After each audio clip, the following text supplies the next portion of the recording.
नमस्कार दोस्तों, आपका अपने यूट्यूब चैनल जीबी फार्माटेक में स्वागत है। मेरा नाम है गोपाल।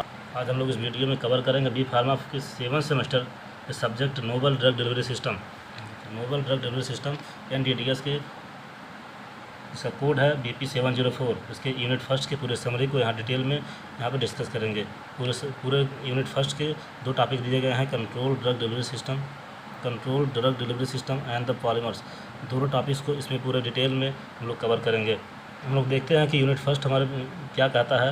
यूनिट फर्स्ट का जो ड्रग डिलीवरी सिस्टम है ये हमारे पुराने ड्रग डिलीवरी सिस्टम से किस तरह से डिफ़र है, इसकी क्या एडवांटेज है, क्या इसकी महत्वता क्या है, सारे बारे में इसके हम डिस्कस करेंगे। ये बहुत ही इंटरेस्टिंग सब्जेक्ट है। फ्यूचर में ड्रग डिलीवरी सिस्टम में बहुत ही डिमांडिंग सिस्टम है एक NDDS novel drug delivery system. इसमें हम लोग सिलेबस देखते हैं। देखिए, फर्स्ट टॉपिक दिया हुआ है controlled drug delivery system. Controlled drug delivery system के बारे में हम लोग पढ़ना है। ये क्या होता है, एक न्यू ड्रग डिलीवरी सिस्टम होता है जो कि आज तक जो हम ड्रग डिलीवरी सिस्टम जो आज तक चला आ रहा है उसमें कुछ लिमिटेशंस होते हैं, लिमिटेशंस हैं, कुछ डिसएडवांटेजेस हैं। उसको हम लोग ओवरकम करेंगे। इस सिस्टम जो बनाया गया है उसमें इसको ओवरकम किया गया है। और इस एग्जांपल से आपको समझाते हैं कि एग्जांपल क्या कैसे है, मतलब NDDS हमारे लिए बहुत ही महत्वपूर्ण होने वाला है। तो एग्जांपल से आपको समझाने की कोशिश करते हैं। ऐसे अभी तक हम लोग जो ड्रग का इस्तेमाल करते हैं, यूज़ करते हैं, उसमें यदि किसी व्यक्ति को, किसी पेशेंट को कोई बीमारी हो गई है, तो यदि हम सपोज़ करें कि महीने भर उसको दवा खानी है, दिन में अगर उसको सुबह दोपहर शाम एक गोली खाना है, कोई दवा है, अगर 1 महीने के लिए खानी है तो उसको मान लीजिए 1 महीने में 90 गोली खानी पड़ती है। कभी कभी ऐसा होता है कि कभी दोपहर में, कभी सुबह में आदमी दवा खाना भूल जाता है, कभी सुबह में भूल जाता है, तो 3 टाइम दवा नहीं खा पाता है, किसी कारणवश से भूल जाता है, तो कहीं ना कहीं प्रॉपर डोज नहीं ले पाता है। तो अगर दिन में 3 बार 1 महीने के लिए अगर दवा लेना है तो इस हिसाब से 90 गोली हम लोग खाना पड़ता है। लेकिन जो NDDS है, न्यू ड्रग डिलीवरी सिस्टम, हम लोग के कोर्स में ऐड किया गया है। इसमें पूरे इसके लिमिटेशंस को कवर किया गया है, ओवरकम किया गया है। इसमें क्या होता है, अगर 1 महीने की आपको दवा खाना है तो आपको 1 महीने की डोज पूरे एक ही गोली में इनक्लोज कर दिया जाता है। अगर एक दवा आप खाते हैं तो आपको 1 महीने की छुट्टी मिल जाती है। 1 महीने के लिए आपको दवा नहीं खाना पड़ता है। इस तरह अगर हफ्ते की डोज होती है तो हफ्ते के लिए वह छुट्टी मिल जाता है। इस तरह की इसमें ड्रग डिलीवरी सिस्टम किया गया है। इसमें ड्रग को ऐसे फार्मूलेट किया जाता है कि 30 दिन की अगर डोज एक ही गोली में, एक ही टेबलेट में पैक कर देते हैं। इसमें पॉलीमर की कोटिंग ऐसे करते हैं कि दिन में 3 बार, मतलब कि अगर दिन में 3 बार दवा खाते हैं, मतलब 8-8 घंटे में आप दवा खा रहे हैं, तो 8-8 घंटे के हिसाब से एक्यूरेट डोज की पिल्स रिलीज होती रहेगी, शरीर में पड़ी रहेगी, और कंट्रोल रूप से एक अपने स्पेसिफिक टाइम से वह 8-8 घंटे पे जब भी उसकी रिक्वायर होगी, जब जिस भी पॉलीमर को हम लोग यूज़ करते हैं, कितने समय में पॉलीमर डिजॉल्व होता है, उस हिसाब से वह पूरे शरीर में डिजॉल्व होती रहेगी। ट्रेडिशनल सिस्टम में हमें बार बार दवा लेनी पड़ती है, NDDS में केवल एक बार दवा लेनी पड़ती है। इस वीडियो में हम लोग यूनिट फर्स्ट के सभी टॉपिक्स को कवर करेंगे। देखते हैं कौन कौन से टॉपिक्स को हम लोग को इस वीडियो में पढ़ना है। इंट्रोडक्शन देखेंगे, कंट्रोल ड्रग डिलीवरी सिस्टम का इंट्रोडक्शन देखेंगे, टर्मिनोलॉजी, डेफिनेशंस एंड रेशनल देखेंगे, advantages, disadvantages, selection of the drug candidates, approaches to design the control rich formulation based on the diffusion, dissolution and ion exchange principles देखेंगे, physicochemical and the biological property of the drugs relevant to the control rich formulation. Control drug delivery system के अंतर्गत इतने सारे topics को हम लोग detail में समझेंगे। और इसमें यूनिट फर्स्ट में दूसरा चैप्टर दिया गया है पॉलीमर्स का एक चैप्टर दिया गया है। इसमें कुछ टॉपिक्स हैं जिसको हम लोग इस वीडियो में समझेंगे। जैसे इंट्रोडक्शन हो गया, classification of polymers, properties of polymers, advantages and applications of the polymers in formulation of control release drug delivery system. CRDDS में पॉलीमर्स का क्या यूज है, क्लासिफिकेशन क्या है, प्रॉपर्टी क्या है, सारे बारे में हम लोग इसमें डिस्कस करेंगे। तो बिना देरी किए चलिए शुरू करते हैं। NDDS डेफिनेशन देखते हैं। NDDS क्या है? NDDS novel drug delivery system, it is also known as the new drug delivery system. यह ड्रग डिलीवरी सिस्टम का एक नया फॉर्म है। जैसे drug delivery system is 2 types का होता है। एक होता है ट्रेडिशनल ड्रग डिलीवरी सिस्टम, दूसरा होता है novel drug delivery system. Traditional क्या होता है? पुराना सिस्टम, कन्वेंशनल पुराना सिस्टम जो हम लोग दवा पहले से खाते चले आ रहे हैं, टैबलेट कैप्सूल एक दिन में 2 बार 3 बार इस तरह की जो खाते हैं, ट्रेडिशनल सिस्टम होता है, और जो नोवेल ड्रग डिलीवरी सिस्टम है जिसके बारे में हम लोग डिस्कस अभी 2 लाइन में बताया गया है कि एक नया सिस्टम है ड्रग को डिलीवरी करने का। पेशेंट के लिए बहुत ही कम्प्लेंस होता है, साइड इफ़ेक्ट बहुत कम होता है, बहुत सारे ऐसे फ़ायदे हैं जो कि हमें ट्रेडिशनल ड्रग सिस्टम में नहीं थे। ये देखिए ट्रेडिशनल क्या होता है। ट्रेडिशनल जैसे कि हम लोग पहले से दवा खाते थे solid form, liquid form, dose form, semi solid doses form, tablet, capsule, suspensions, emulsion, जो भी हम लोग खाते थे इस ट्रेडिशनल सिस्टम के अंतर्गत आता है। एनडीडीएस क्या होता है देख लीजिए। NDDS is a new approach to drug delivery that overcome the limitation of the traditional drug delivery system. जितने भी ट्रेडिशनल ड्रग डिलीवरी सिस्टम के लिमिटेशंस थे, मतलब डिसएडवांटेजेस थे, क्योंकि साइड इफ़ेक्ट ज़्यादा होते थे, पेशेंट को दवा खाने में दिक्कत होती थी, बार बार दवा को खाना पड़ता था, कभी कभी दवा खाना भूल जाते थे। इन सारे लिमिटेशंस को कब ओवरकम किया गया है एनडीडीएस में। Modern medicine cures a particular disease by targeting exactly the affected zone inside the body and transporting the drug to the area। इसमें एनडीडीएस में क्या होता है कि जो ड्रग होता है एक टारगेट साइट पर रिलीज होता है और तुरंत डायरेक्टली उस डिजीज़ को उसी जोन में जाकर रिलीज होता है और उसको ट्रीट करता है। अब on the basis of the function NDDS is divided in the 3 types. First इधर देखिए targeted release drug delivery system, दूसरा sustained release drug delivery system, तीसरा होता है controlled release drug delivery system. इस यूनिट में हम लोग बात किए हैं, हम लोग को पढ़ना है controlled release drug delivery system. देखिए यहाँ सिलेबस में आपको दिखा देते हैं कंट्रोल्ड ड्रग डिलीवरी सिस्टम, इसके बारे में इस यूनिट में हमको पढ़ना है। मतलब इसके तीनों टाइप में से जो थर्ड टाइप है controlled release drug delivery system CRDDS, इसके बारे में हम लोग को डिटेल पढ़ना है।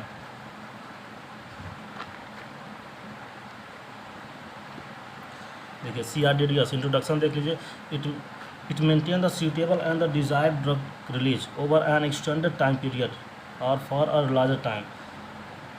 एनडीडीएस क्या करता है, CRDDS जो होता है कंट्रोल्ड जो ड्रग का रिलीज होता है उसको कंट्रोल करता है, कितने मात्रा में कब रिलीज़ करना है उसको कंट्रोल, मतलब एक स्पेसिफिक टाइम पे जो होता है एक स्पेसिफिक अमाउंट को जो होता है रिलीज़ करता है। देखिए लिखा है it maintain the suitable and the desired drug, suitable and desired जितनी मात्रा में चाहिए उतने ड्रग को रिलीज़ करता है over an extended time period, एक मतलब पार्टिकुलर टाइम पीरियड के बाद, मतलब लंबे समय में ड्रग को रिलीज़ करता रहता है फॉर अ लार्जर टाइम, मतलब लंबे समय के बाद। It is a formulated by using the different types of polymer matrix, क्योंकि ड्रग को लंबे स्पेसिफिक टाइम पे रिलीज़ करने के लिए ड्रग की कोटिंग जो होता है स्पेसिफिक टाइप ऑफ मतलब डिफरेंट टाइप्स ऑफ के पॉलीमर मैट्रिक्स से कोटिंग किया जाता है ताकि ड्रग की जो रिलीजिंग हो वह स्पेसिफिक टाइम पे होती रहे। CRDDS मतलब control drug delivery system release the drug continuously at the predetermined for a fix time period. देखिए for a fix time period either systematically और the locally to the targets organ. Advantages देख लीजिए, CRDDS के advantages कौन कौन से हैं। Reduce the doses frequency, body में डोजेस की फ्रिक्वेंसी को कम किया जाएगा। रिड्यूस द डोज कम हो जाएगी। डिलीवर द ड्रग यूनिफॉर्मली, एक समान रूप से बॉडी में यूनिफॉर्म होगी, मतलब डिस्ट्रीब्यूट होगी, डिलीवर होगी। बेटर पेशेंट कंप्लियंस, पेशेंट को दवा खाने में आसानी होगी, 1 महीने में 1 बार ही खाना रहेगा, चाहे हफ्ते में 1 बार खाना होगा। इंक्रीज द बायोअवेलेबिलिटी, बॉडी में ड्रग की बायोअवेलेबिलिटी ज़्यादा रहेगी, उसकी फार्माकोलॉजिकल एक्शन ज़्यादा रहेगा, ड्रग जो होता है डिजीज़ को जल्दी ठीक कर देगा। डिक्रीज द साइड इफ़ेक्ट या एडवर्स इफेक्ट या साइड इफ़ेक्ट बहुत ही कम होगा। देखिए टर्मिनोलॉजी बात करते हैं, सिलेबस में हमारा दिया गया टर्मिनोलॉजी, उसके बारे में हम लोग डिस्कस कर लेते हैं। कुछ टर्म है उसके बारे में हम लोग डिस्कस करते हैं।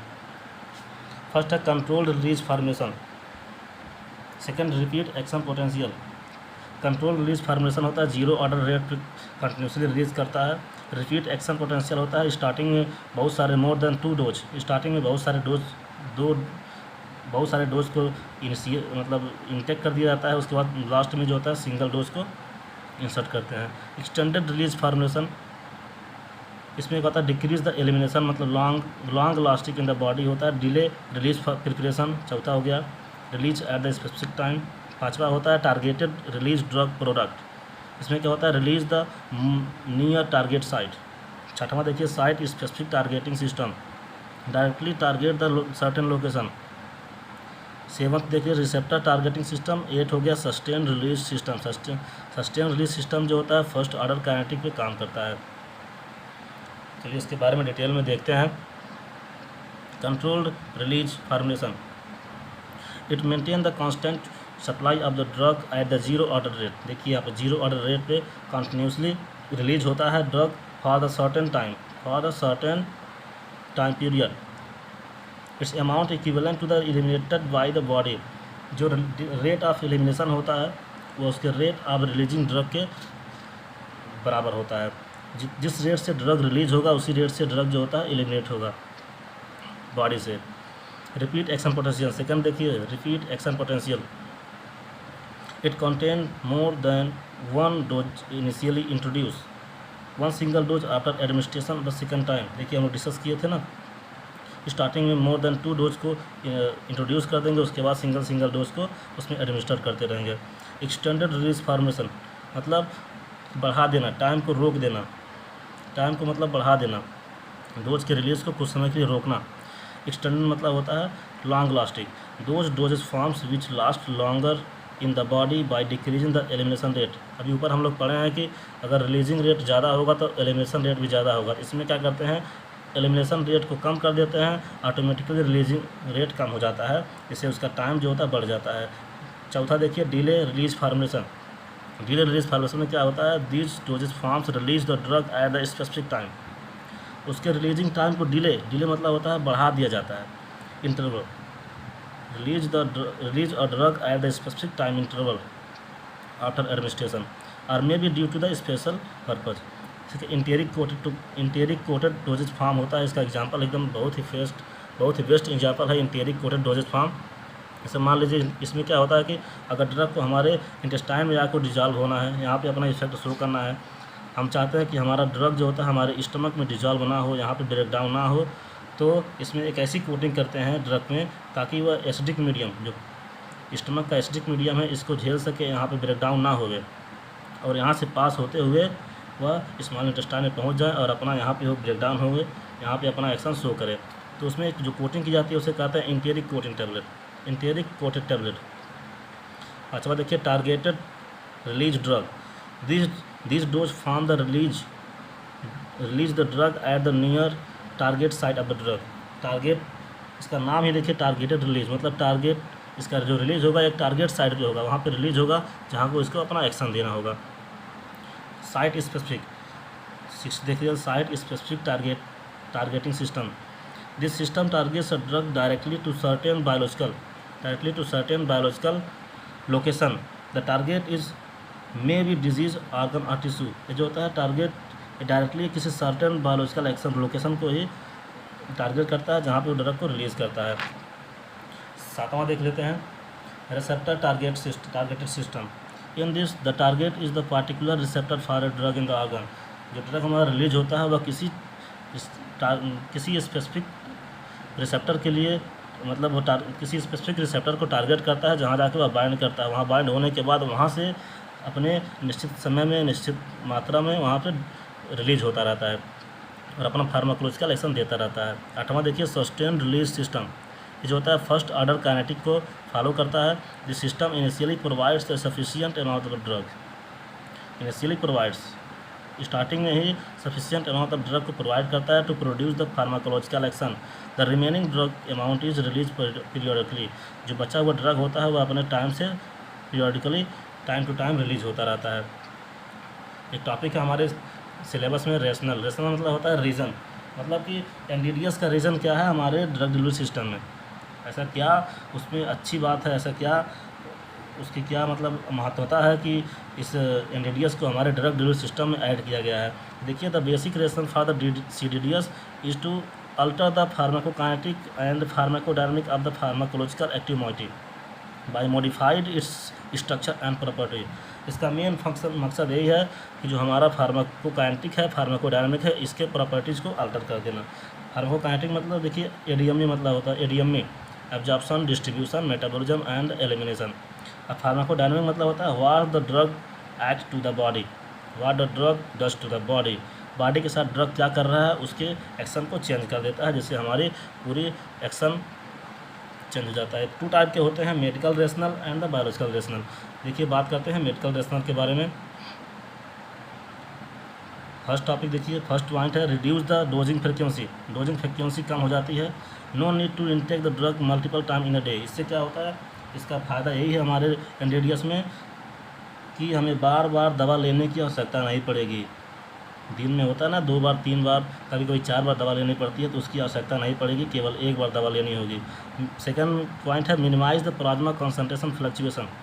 Reduce the fluctuation by slowing the absorption. देखिए एब्जॉर्प्शन की रेट को स्लो कर देता है, जिससे हमारे बॉडी में एंड प्रिवेंट टॉक्सिटी को भी रिड्यूस कर देता है। जो reduce fluctuation by slowing the absorption rate and prevent the toxicity. Absorption rate को स्लो कर देता है, जिससे हमारे बॉडी के अंदर टॉक्सिसिटी नहीं हो पाती है, टॉक्सिसिटी को भी प्रिवेंट कर देता है। Better patient compliance. देखिए CRDDS are ideal for delivery the drug at the target site of the body over an extended time period. Better patient compliance, patient चाहता है कि उसे बार बार दवा ना खाना पड़े, इसके लिए या CRDDS जो होता है ड्रग के रिलीज़ को कंटिन्यू मतलब बॉडी के अंदर लंबे समय तक रिलीज़ करता रहता है, ताकि पेशेंट को बार बार दवा ना खाना पड़े। पेशेंट के लिए बहुत ही आसानी होती है। Lower adverse side effect in control drug delivery system the dosing intervals are increase. जो दवा खाने के बीच का जो समय है, कितने देर के बाद खाना है, अगर उसके समय को बढ़ा दिया जाता है, and fluctuations in the plasma are the reduce the minimize the risk of the undesired side effect. अगर हम लंबे समय के बाद दवा खा रहे हैं, 2 बार दवा खाने के बीच का समय अगर बढ़ जा रहा है, मतलब लंबे समय के बाद दवा खाना पड़ रहा है, तो समझ लीजिए कि हमें साइड इफ़ेक्ट बहुत ही कम होगा। ये बात है कि जितनी बार हम लोग दवा खाते हैं उतनी ही ज़्यादा हमें साइड इफ़ेक्ट होता है, मतलब जितना कम दवा खाएंगे उतना कम साइड इफ़ेक्ट होगा, मतलब अनडिजायर्ड साइड इफ़ेक्ट से बचा जा सकता है। दूसरा होता है बायोलॉजिकल रेशनल होता है। CRDDS is also alter the properties. सभी प्रॉपर्टीज चेंज कर देता है, जैसे कि हो गया absorption, distribution, excretion etcetera. Advantages देख लेते हैं CRDDS के।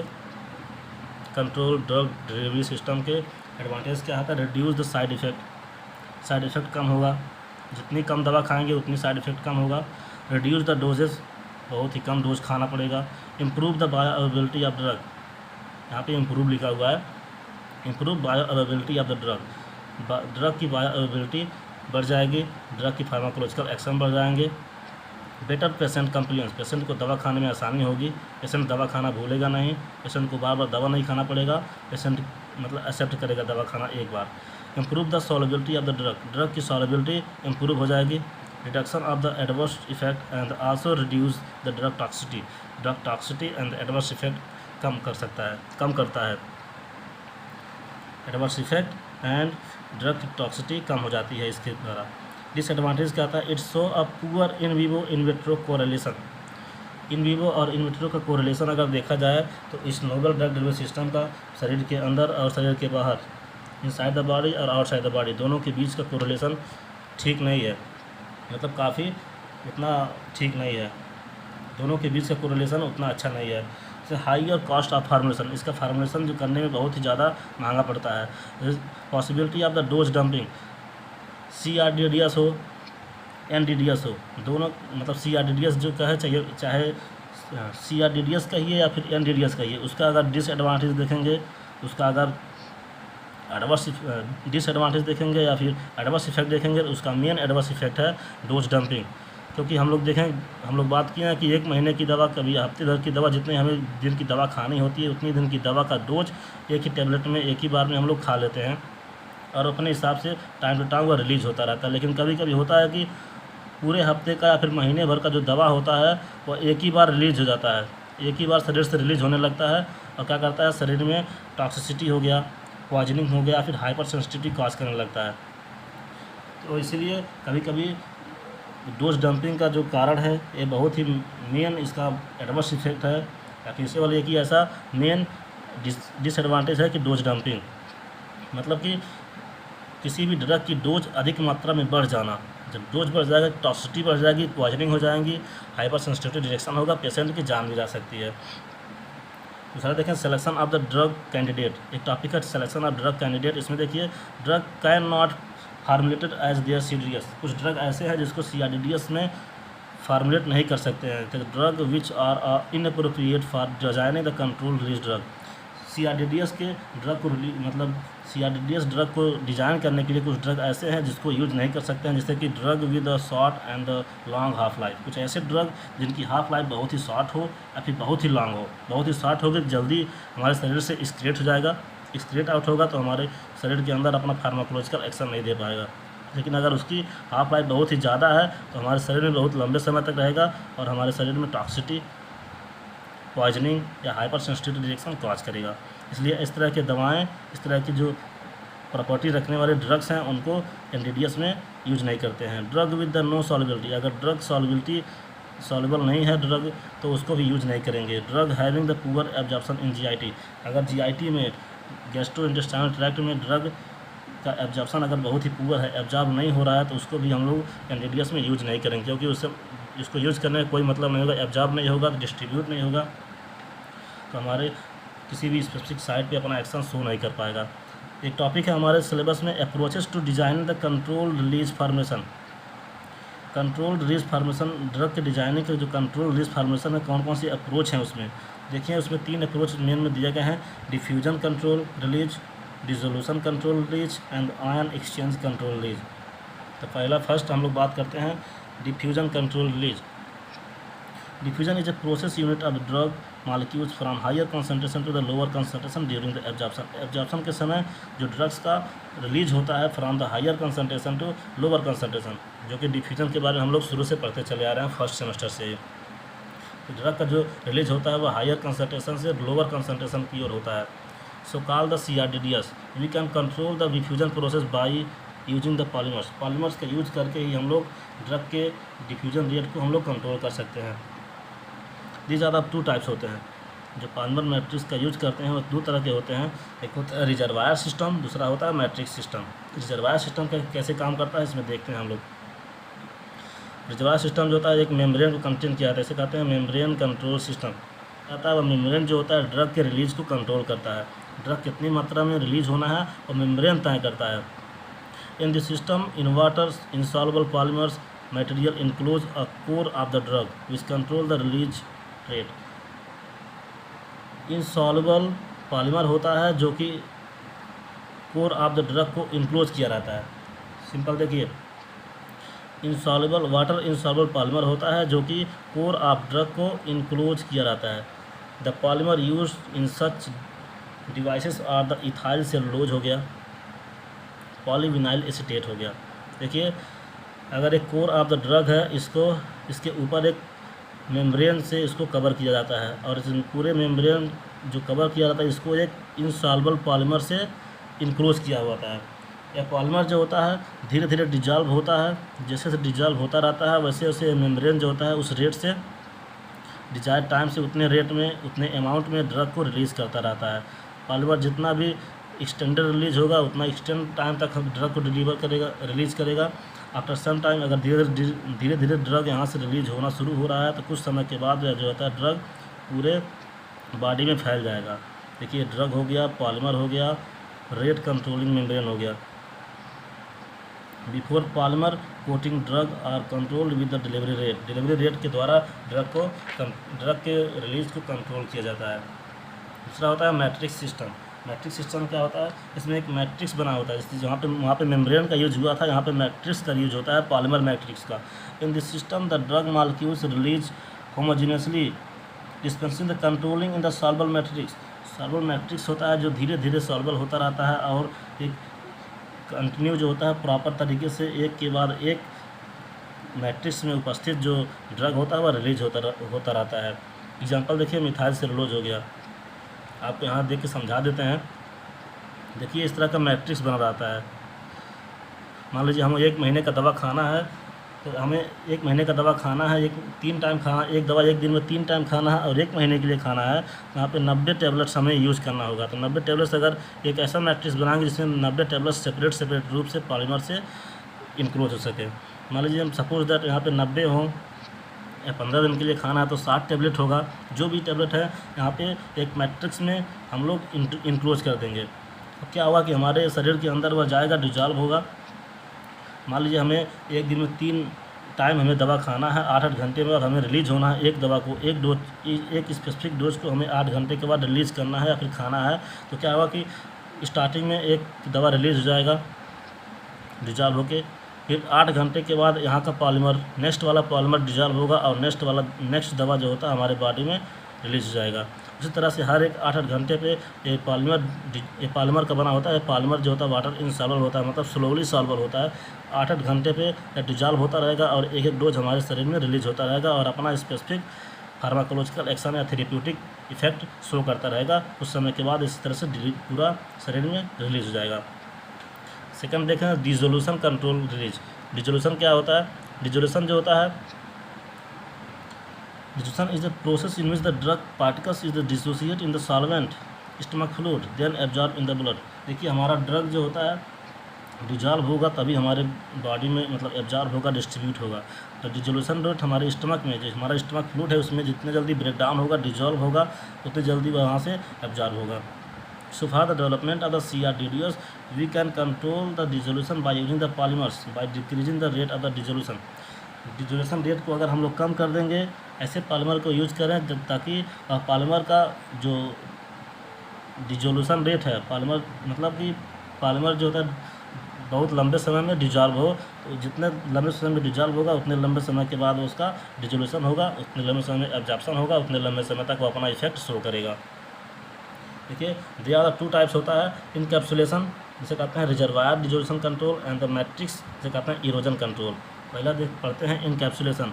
इन दिस मेथड द पार्टिकल्स और granules of the drug are loaded individually by the slowly dissolving polymer, then these coated particles are compressed into the tablet or pellets and placed in the capsule। देखिए यहाँ आपको structure बना के समझाते हैं। देखिए मान लीजिए ड्रग है, यहाँ कह रहा है कि drugs are loaded individually,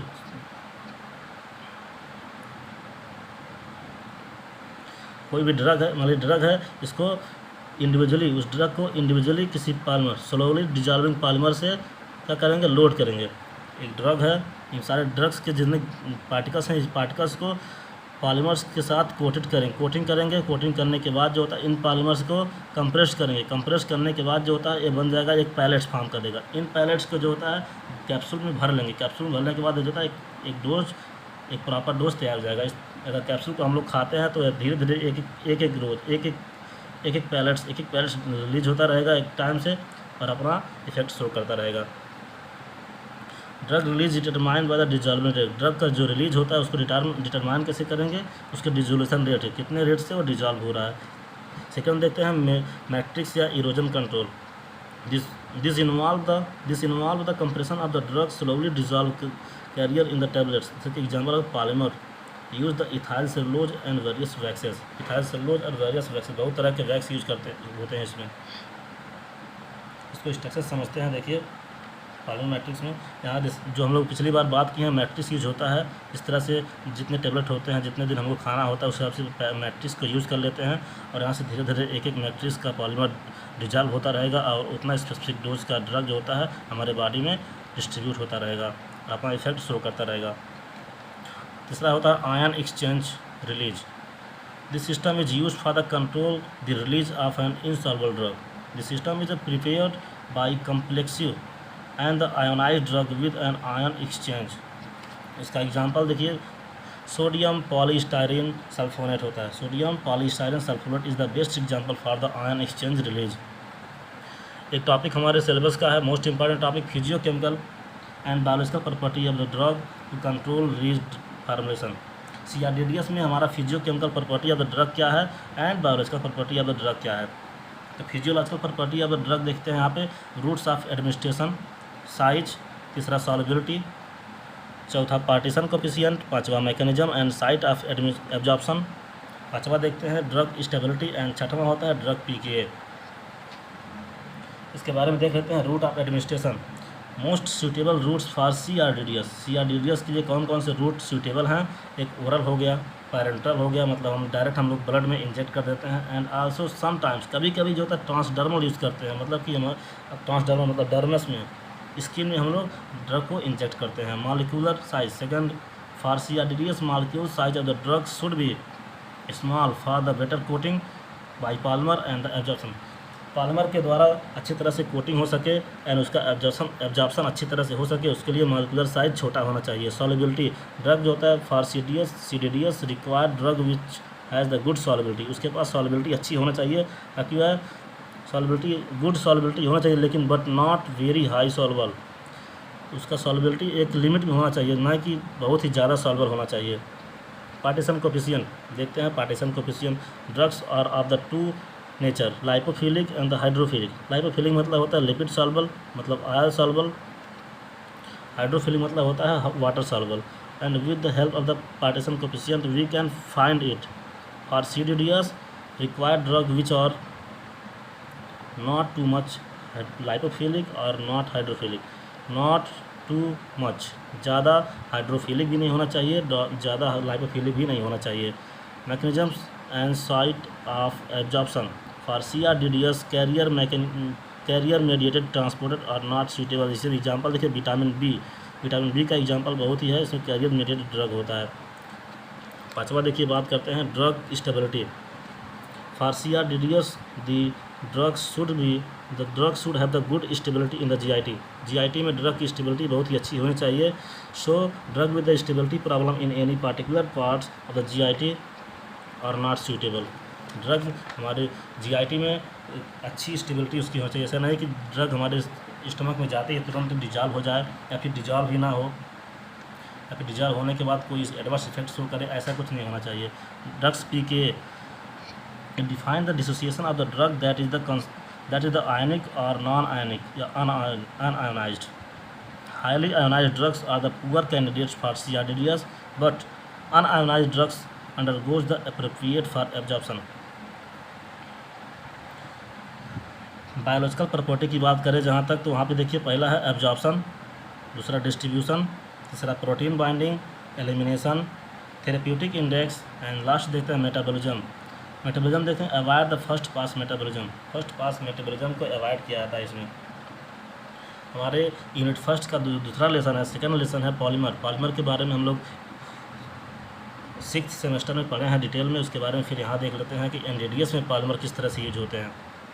polymer देखिए, एक polymer is defined from the 2 Greek words poly and MERS. Poly मतलब होता है मैनी एंड मर्स होता है मॉलिक्यूल्स या पार्ट, मोर देन वन या फिर large number of the molecules when bind together या फिर join together to form a chain. देखिए polymer are very large molecules made when 100 of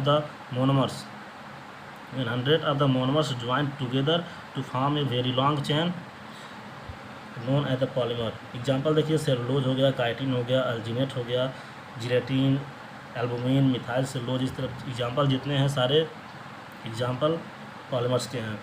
classification देख लेते हैं। पॉलीमर्स को क्लासीफाई किया गया है on the basis of the different ways, फिर जैसे कि on the basis of the source, on the basis of the polymerization, on the basis of the structure, on the basis of the on the basis of the polymer degradability और on the basis of the nature of the polymer water solubility interaction. देख लेते हैं पहला based on the source. Example देखिए natural polymer, example gelatin, albumin etcetera. Semi synthetic polymer, synthetic है लेकिन इसमें कुछ मात्रा में नेचुरल पॉलीमर यूज़ किया गया है, मिक्स किया गया है। ऐसे मिथाइल सेलुलोज हो गया, PLA मतलब पॉलीलैक्टिक एसिड हो गया। सिंथेटिक पॉलीमर HMC हो गया, hydroxy methyl cellulose, hydroxy polymethyl cellulose हो गया, मिथाइल सेलुलोज हो गया। तो बेस्ड ऑन द पॉलीमराइजेशन के बेस पे हमारे पॉलीमर कितने प्रकार के होते हैं। एडिशनल पॉलीमर देखिए पॉलीइथाइलिन हो गया एग्जाम्पल, पॉलीस्टायरीन हो गया, इसका एग्जाम्पल हो गया एडिशनल पॉलीमर के। दूसरा होता है कंडेंसेशनल पॉलीमर। देखिए दोस्तों कंडेंसेशन पॉलीमर होता है, उसका एग्जाम्पल देखिए पॉलीस्टर हो गया etcetera. Based on the degradability non biodegradable polymer, ऐसा पॉलीमर जो बायोडिग्रेडेबल ही ना हो। Ethyl cellulose and polyethylene vinyl acetate biodegradable जो पॉलीमर होते हैं उसके एग्जाम्पल है पॉलीलैक्टिक एसिड, ये जो होता है बायोडिग्रेडेबल होता है। चौथा देखते हैं बेस्ड ऑन द स्ट्रक्चर के बेस पे कितने प्रकार के होते हैं। लीनियर पॉलीमर एग्जाम्पल देखना polyethylene, PVC, polyvinyl cellulose, nylon, polyesters etcetera. दूसरा देते हैं branch chain polymer, glycogen polymer होता है, प्रोपाइलिन पॉलीमर होता है, क्रॉस लिंक्ड या नेटवर्क पॉलीमर होता है। इसमें होता है melanin, resin, rubbers etcetera.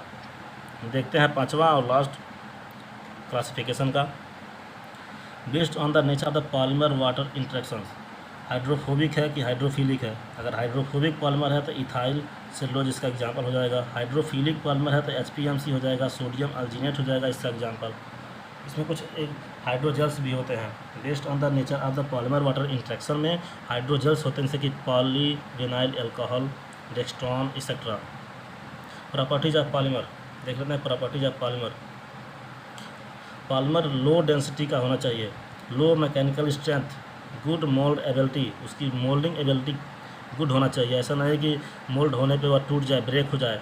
It should B inert, निष्क्रिय होना चाहिए। ऐसा नहीं है कि किसी ड्रग के साथ अगर उसको पॉलीमर को किसी ड्रग को पॉलीमर से अगर हम लोग कोट करते हैं, कोटिंग करते हैं, फिर उसको क्लोज करते हैं तो वह ड्रग के साथ इंटरेक्ट हो जाए, कोई एडवर्स इफेक्ट शो कर दे, केमिकल रिएक्शन करना शुरू कर दे। ऐसा नहीं होना, एकदम इनर्ट मतलब निष्क्रिय होना चाहिए। And competitive with the environment, it should be non toxic, it should be easy to administered, it should be easy to inexpensive, easy and expensive, easy होना चाहिए एंड सस्ता होना चाहिए। ऐसा ना कि महंगा हो, सभी को मतलब सभी लोग उस दवा को खरीद ना पाएँ। It should have a good mechanical strength, उसकी मैकेनिकल स्ट्रेंथ जो होती है बहुत ही गुड होना चाहिए, जल्दी ब्रेक डाउन ना हो। एडवांटेजेस देख लेते हैं CRDDS में यूज होने वाले पॉलीमर्स की। इम्प्रूव द पेशेंट कंप्लियंस, पेशेंट की जो कंप्लियंस है उसको इम्प्रूव करेगा, पेशेंट को आसानी होगी दवा लेने में। Control release of drug, drug के रिलीज़ को कंट्रोल करेगा। कंट्रोल ड्रग डिलीवरी, जब ड्रग की रिलीज कंट्रोल रहेगी तो उसकी डिलीवरी भी कंट्रोल होगी। लोकलाइज्ड ड्रग डिलीवरी, एक लोकलाइज मतलब स्पेसिफिक लोकेशन पे वह ड्रग को डिलीवर करेगा। Stabilization of the drug, drug की स्टेबिलिटी भी बढ़ेगी। सस्टेन्ड ड्रग डिलीवरी, ड्रग जो होता है सस्टेन रिलीज होगा, मतलब एक स्पेसिफिक टाइम पीरियड पर अपना स्पेसिफिक डोज रिलीज होता रहेगा। Reduce the dosing frequency and also they have the less side effect, side effect कम होगा, डोजिंग फ्रिक्वेंसी कम होगी and biodegradable and bio compatible भी होगा, बायोडिग्रेडेबल एंड बायो कंपेटिबल होना चाहिए। फिर देखते हैं disadvantages. Can not tolerated excess temperature, ज़्यादा अगर अधिक टेम्परेचर है, टेम्परेचर अधिक है तो वह उसको टॉलरेट नहीं कर पाएगा, उसकी प्रॉपर्टी चेंज हो जाएगी, इफेक्ट चेंज हो जाएगा, एक्शन चेंज हो जाएगा, और उसका थेरेप्यूटिक इफेक्ट जो होगा वो भी चेंज हो जाएगा। Dose dumping, dose dumping is the main disadvantage of the CRDDS polymer, NDDS जो भी कहिए आप, मतलब NDDS में अगर NDDS का जो मेन डिसएडवांटेज है, साइड इफेक्ट है, एडवर्स इफेक्ट है, उसका है डोज डंपिंग। अगर बहुत सारे डोज को एक साथ हम लोग ले रहे हैं ताकि वह सेपरेट एक स्पेसिफिक टाइम पे वह डिजॉल्व होता रहे, रिलीज होता रहे, लेकिन अगर वह सारी ड्रग 1 महीने की दवा हो, हफ्ते भर की दवा हो, बात हम लोग किए हैं इसके पहले, अगर वह एक ही बार में शरीर में डिजॉल्व हो जा रहा है, रिलीज हो जा रहा है, तो उसका इफेक्ट जो होता है बहुत ही टॉक्सिक होगा, पॉइजनिंग होगा, हाइपर सेंसिटिव रिएक्शन होगी, पेशेंट के लिए मतलब कि डेथ कॉज कर सकता है। तो अभी मेन इसका साइड इफेक्ट होता है, डिसएडवांटेज होता है, साइड इफेक्ट जो भी कहिए। Application of the polymer in the formulation, formulation में पॉलीमर की क्या महत्व होता है, यूज क्या है, उसके बारे में देखते हैं। Polymers is the most promising option for CRDDS because they provide the slow और द कंट्रोल ड्रग रिलीज। इसकी मेन यही महत्वता है कि ड्रग के रिलीज को कंट्रोल करता है। पॉलीमर जो होता है ड्रग के रिलीज को स्लो करता है या फिर कंट्रोल करता है, एक जैसा हम चाहते हैं उसी हिसाब से वह ड्रग को रिलीज़ करेगा। इसमें देखते हैं, पहला है control release dose form, drug के डोज फॉर्म को कंट्रोल करेगा, जैसे कि हम लोग पिछली बार पढ़े हैं अभी कि रिजर्वायर सिस्टम के द्वारा और मैट्रिक्स सिस्टम के द्वारा। इमीडिएट रिलीज डोजेज फॉर्म, कुछ ड्रग को इमीडिएट ही रिलीज़ करेगा, जैसे कि टैबलेट फॉर्म में है, फिल्म कोटेड अगर किए हैं, कैप्सूल है जो जिलेटिन सेल से कवर हुआ है। सस्टेन रिलीज डोजेज फॉर्म हो गया, एक्सटेंडेड रिलीज हो गया, सभी के बारे में हम लोग डिटेल में पढ़ चुके हैं। मॉडिफाइड रिलीज डोजेज फॉर्म हो गया, गैस्ट्रो रिटेंटिव डोजेज फॉर्म हो गया, एक्सेट्रा। एक यूनिट हम लोग का कंप्लीट हो चुका है, इसके बारे में हम लोग सभी टॉपिक्स को कवर कर चुके हैं। किसी को कोई भी अगर दिक्कत है, कहीं पे कुछ समझ नहीं आ रहा तो वह कमेंट बॉक्स में कमेंट जरूर करिएगा। दोस्तों, अगर आप चैनल पर पहली बार आए हो तो चैनल को सब्सक्राइब कर दीजिए, वीडियो को लाइक कर दीजिए और ज़्यादा से ज़्यादा अपने दोस्तों में शेयर करिए। मिलते हैं छोटे से ब्रेक के बाद, तब तक के लिए नमस्कार।